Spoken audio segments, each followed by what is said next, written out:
हाय दोस्तों, ये वीडियो आपके लिए बहुत खास होने वाला है। अगर आपके पास पीसी है तो आपका पीसी स्लो है, हो रहा है, हैंग मार रहा है या वायरस है घुस गया है उसमें, तो आपको कुछ करना की ज़रूरत नहीं है। कोई विंडोज़ डाउनलोड करने की ज़रूरत नहीं है, सॉफ्टवेयर डाउनलोड करने की ज़रूरत नहीं है। आपके वहाँ पे आने के बाद पीसी देखिए 10 पीसी पे सर्च क्लिक कीजिए।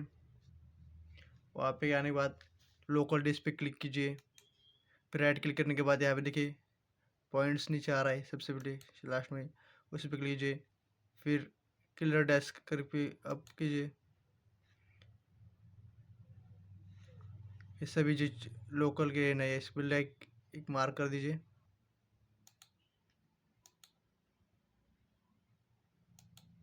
ओके कर दीजिए। आपके मोबाइल का पूरा वायरस डिलीट हो जाएगा।